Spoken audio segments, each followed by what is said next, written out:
Amis du jour, bonjour, amis du soir, bonsoir, salut. Je te retrouve aujourd'hui dans un nouveau podcast pour comparer le SEO manuel et le SEO automatisé. Mais avant toute chose, je vais t'expliquer ce que c'est que le SEO, ce que sont les métadonnées dans le SEO, et ensuite je vais comparer le SEO manuel et le SEO automatique. Pour commencer, je vais t'expliquer ce que c'est que le SEO. Donc, qu'est-ce que c'est? On appelle ça aussi le référencement naturel. Alors, avant de passer au référencement naturel, je vais t'expliquer le terme SEO en lui-même. SEO, c'est Search Engine Optimization. Ok, dit comme ça, c'est un peu compliqué, mais en fait, c'est un terme anglais, et en français, ça veut dire optimisation des moteurs de recherche. Et c'est ça qu'on appelle le référencement naturel. Mais en gros, qu'est-ce que c'est? En gros, c'est quand on a un site internet et qu'on veut apparaître dans les premières pages des moteurs de recherche. Alors, pas les premières pages des moteurs, mais les premières pages de résultats des moteurs de recherche. En gros, ce qui se passe, c'est que quand une personne va faire une recherche sur Internet, elle va taper donc une phrase, une requête, une demande, par exemple, quelle est la recette de la tarte au citron. Elle tape ça sur Google et ensuite, une fois qu'elle a tapé ça, elle va taper sur sa touche entrée ou rechercher et elle va tomber sur des résultats. Et ce qui va se passer, c'est que quand on fait ça, en règle générale, en tout cas c'est une généralité, beaucoup de gens vont pas aller plus loin que la 3e page. Pourquoi? Parce que lorsqu'on fait une recherche, il y a des milliers et des milliers de résultats qui sortent. Et pour se dépatouiller de tout ça, c'est un peu compliqué. Donc notre façon de faire, elle est assez simple. On va prendre les 3 premières pages, grand maximum en règle générale. Il y a des exceptions bien évidemment, parce que en fonction de ce qu'on veut, on va peut-être aller chercher beaucoup plus loin. Mais en règle générale, on va partir sur les 3 premiers résultats de recherche. Ça veut dire que pour pouvoir atterrir dans ces 3 premiers résultats de recherche, ces 3 premières pages, eh bien, il faut faire du référencement naturel. En gros, c'est lorsqu'on a un site internet, que ce soit un site sur WordPress, sur Magento, sur PrestaShop, sur, comment ça s'appelle encore? Il y a Typo3 qui existe, Wix, eMonSite, Squarespace, peu importe la plateforme qu'on va utiliser pour créer son site internet, eh bien, on va faire du référencement naturel. Donc, remplir certains paramètres qu'on va envoyer à Google de façon à ce que les robots de Google ils puissent analyser notre site et nous classer dans les résultats de recherche en fonction de notre domaine d'activité. Par exemple, admettons une librairie en ligne, elle va se classer dans tout ce qui est librairie. Donc, quand on va chercher une librairie sur Internet, eh bien, on va trouver les sites de librairie. Un site e-commerce de produits high-tech, lui, son classement, ça va être dans les résultats de recherche de produits high-tech. Et donc, il va falloir qu'il établisse toute une stratégie pour pouvoir se classer.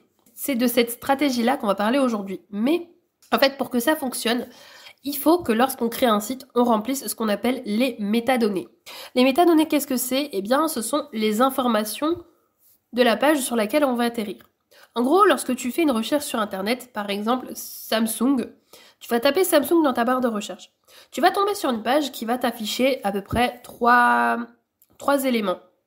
Bien évidemment, il va être démultiplié par le nombre de résultats que tu vas trouver, mais il y a 3 éléments qui vont apparaître. Le premier, c'est celui qu'on appelle le métatitre, donc c'est le titre qui est en bleu.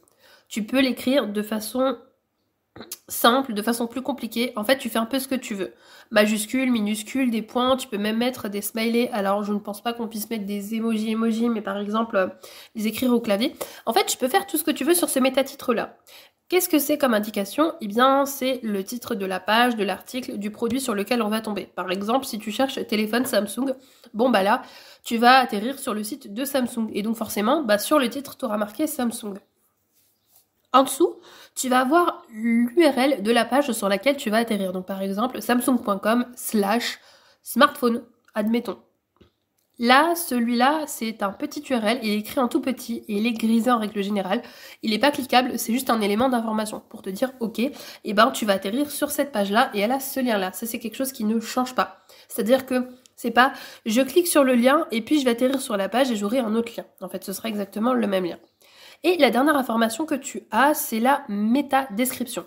La métadescription, c'est l'espèce de petit texte, pareil, il est un peu grisé.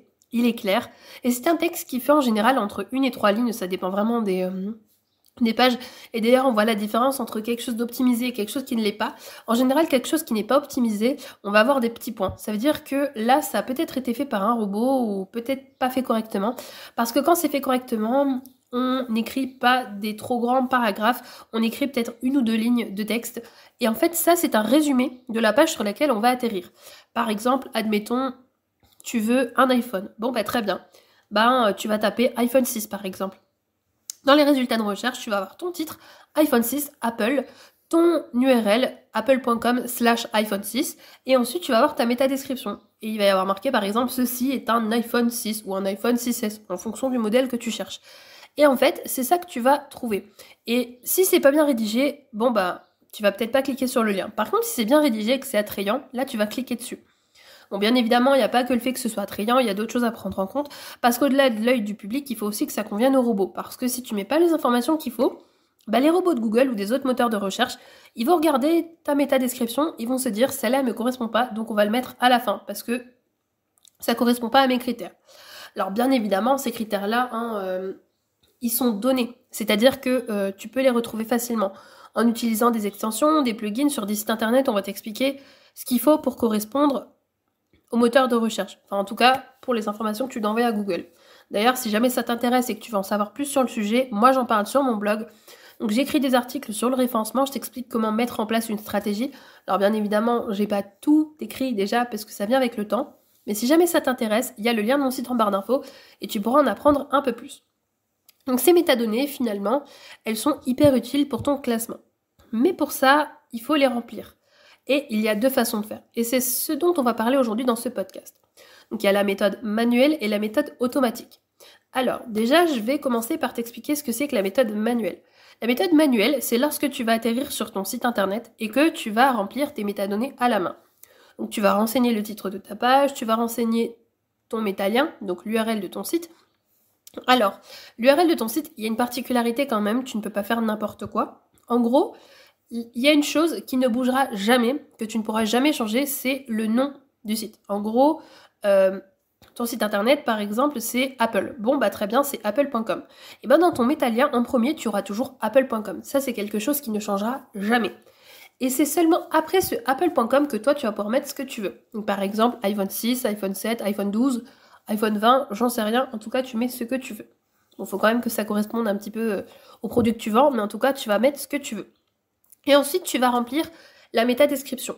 C'est-à-dire que tu vas rentrer le résumé de ta page, de ton article ou de ton produit en fonction de ce que c'est. Et ça, c'est très important parce que si tu ne le fais pas correctement, les robots, ils pourront pas analyser ton contenu correctement et te classer. Ça, c'est la méthode manuelle. La méthode automatique, c'est pareil, c'est le remplissement des métadonnées. Mais cette fois-ci, ce n'est pas toi ou une personne qui le fait, mais c'est un robot. C'est-à-dire que sur ton site internet, tu vas avoir un plugin, un logiciel, qui va remplir les informations pour toi. Alors, comment ça fonctionne ? Eh bien, tout simplement, lorsque tu vas créer ta page produit, ou une page du site internet, ou alors un article de blog, par exemple, tu vas mettre du texte, des images. Donc, tu vas mettre le titre de ta page, tu vas ensuite mettre le contenu qui va atterrir sur ta page. Ce que va faire le robot, c'est qu'il va prendre le titre de ta page comme métatitre, il va prendre le titre de ta page et le rajouter dans le métalien, et ensuite, pour la métadescription, il va prendre les premières lignes de ta page. Ça veut dire quoi ? Ça veut dire qu'il va se baser sur ce que tu as écrit pour faire le remplissage des métadonnées. C'est comme ça que ça fonctionne. Maintenant, est-ce que c'est intéressant ou pas de passer par la méthode automatisée ? Eh bien, c'est ce que nous allons voir maintenant. Donc, il y a deux méthodes, comme on a pu le voir précédemment, la méthode automatique et la méthode manuelle. La méthode manuelle, tu le fais à la main. La méthode automatique, c'est le robot qui le fait pour toi. Mais finalement, est-ce que c'est plus simple de passer par un robot ou est-ce que c'est plus simple de le faire à la main ? Eh bien, il y en a beaucoup qui répondront peut-être « c'est plus simple de le faire en passant par un robot ». Et moi, je vais te dire « eh bien non ». Si tu n'es pas un professionnel et que tu ne sais pas faire de référencement, je te déconseille fortement d'utiliser un robot. Pourquoi ? Parce que le robot, lui, il va prendre ce que tu as écrit. Mais si ce que tu as écrit n'est pas bon, n'est pas écrit correctement, ça veut dire que ce ne sera pas vendeur, ce ne sera pas accrocheur, ce ne sera pas suffisant pour les robots des moteurs de recherche et donc ton site sera mal classé. Donc finalement, avec ce robot, tu atterriras peut-être pas dans les premiers résultats, pas dans les premières pages, mais tu atterriras plus loin. Et si ton souhait c'est d'atterrir dans les premières pages des résultats de recherche, des moteurs de recherche, il faut pour ça que tu le fasses à la main. Pourquoi ? Parce que lorsque tu vas aller sur ton site internet, tout dépend bien évidemment de quelle plateforme tu utilises, il y en a des 1000 et des 100. Mais la meilleure plateforme aujourd'hui pour faire du référencement, en tout cas dans ce que j'ai testé, c'est WordPress. Il y a deux plugins qui pourront t'aider pour ça. Le premier, c'est Yoast SEO et le deuxième, c'est Rank Math SEO. Pour un débutant en référencement, je conseille Yoast, c'est le plugin le plus facile. Donc en fait, ce plugin-là, il va te dire exactement comment faire. Enfin, pas exactement, mais il va te dire ce que tu dois faire pour que ton site il soit bien classé, ou en tout cas pour que ta page que tu vas optimiser soit bien classée. Il va te dire notamment ce qu'il faut que tu fasses au niveau de tes métadonnées, de façon à ce que quand le robot Google il analyse tes métadonnées, il trouve l'information. Rank Math SEO, lui, c'est un plugin un peu plus complexe qui est fait pour quelqu'un qui s'y connaît beaucoup plus parce que là, on va pouvoir gérer beaucoup plus de paramètres. Il est beaucoup plus complet. Et ça, c'est vraiment pour quelqu'un qui évolue en termes de SEO et qui, du coup, s'y connaît un petit peu plus. Et là, il y aura beaucoup plus d'options. Il y aura beaucoup plus de paramètres à prendre en compte pour ce référencement. Mais déjà, Yoast SEO est un très très bon plugin. Je mettrai le lien en barre d'infos. Il est super simple. Je mettrai le lien des 2 plugins en barre d'infos. Mais ce sont 2 plugins qui te permettent de faire du référencement à la main et donc de tout gérer. Et l'avantage de ça, c'est que si tu gères tout et que tu fais bien les choses, alors effectivement, au début, ça te prendra un peu plus de temps, mais au fur et à mesure du temps, tu vas acquérir une méthodologie, tu vas comprendre comment ça fonctionne. Et une fois que tu as compris comment tout fonctionne, tu vas pouvoir le faire de façon beaucoup plus facile et ça deviendra un peu un automatisme.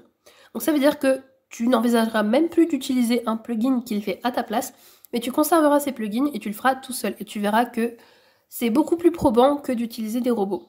Et voilà pour ce podcast, il est terminé. J'espère qu'il t'aura plu. Si jamais c'est le cas, n'hésite pas à le liker, à commenter et à partager tes expériences en termes de référencement ou autre. Si jamais tu as envie de parler dans les commentaires, je serai ravie d'échanger avec toi. Si jamais ça t'a plu, n'hésite pas à le partager aussi à d'autres personnes. Peut-être que ça pourrait les intéresser parce que quand on a un site internet, le référencement, c'est la clé. Sur ce, moi je te laisse et je te retrouve dans le prochain podcast. Allez, bye! Yeah.